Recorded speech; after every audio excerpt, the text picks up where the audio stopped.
deeper into the mind of a sadist during their ritual, focusing on the neurochemical play and the emotional journey they undergo as they indulge in their dark pleasures. The neurochemical ballet inside the mind of a sadist.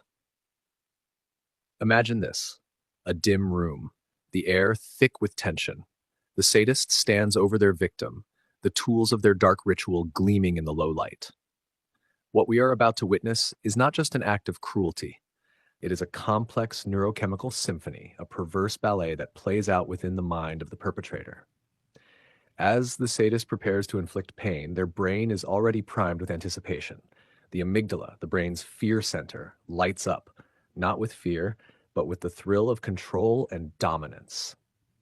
The prefrontal cortex, normally responsible for reasoning and empathy, is overridden by the craving for power, the rush of endorphins that the sadist knows will flood their system as soon as they begin. The first touch, a surge of dopamine. The moment the sadist makes the first incision, a jolt of pleasure courses through their body. This is not the simple pleasure that comes from ordinary experiences. It is amplified, darkened by the suffering of another. The nucleus accumbens, the brain's reward center, releases a surge of dopamine, the neurotransmitter responsible for feelings of euphoria. But this euphoria is twisted, tainted by the awareness that it is derived from another's pain. The dopamine flood is stronger than that experienced by non-sadistic pleasures because it is compounded by the sadist's sense of absolute control over another human being. At the same time, the orbitofrontal cortex, which evaluates the rewards and punishments associated with decisions, begins to justify the act. The sadist's mind distorts reality, making excuses, rationalizing the cruelty.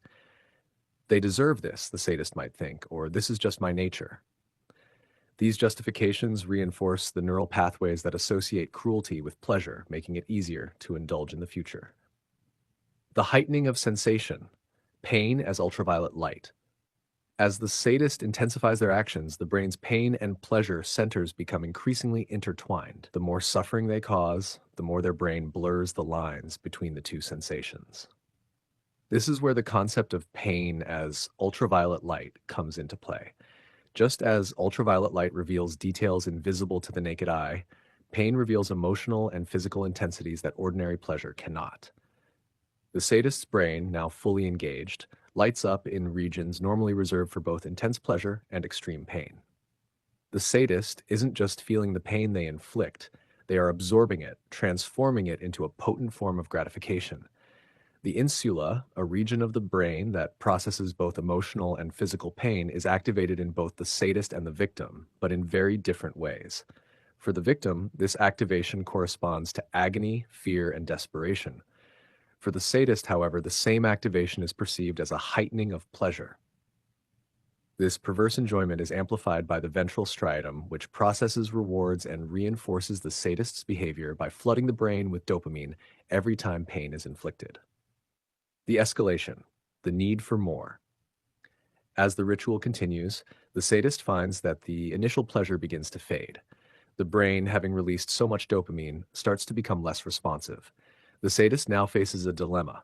Stop, and the pleasure will disappear entirely, leaving a void that could turn into a craving, or escalate, push further, and extract more suffering to reignite the pleasure. The sadist, driven by the now ingrained need for stronger sensations, chooses the latter. This decision triggers another surge of activity in the amygdala and the anterior cingulate cortex, both of which are involved in emotional regulation and the processing of pain. The sadist's brain begins to crave not just the control over their victim, but the increasingly brutal acts that provide the greatest neurochemical reward.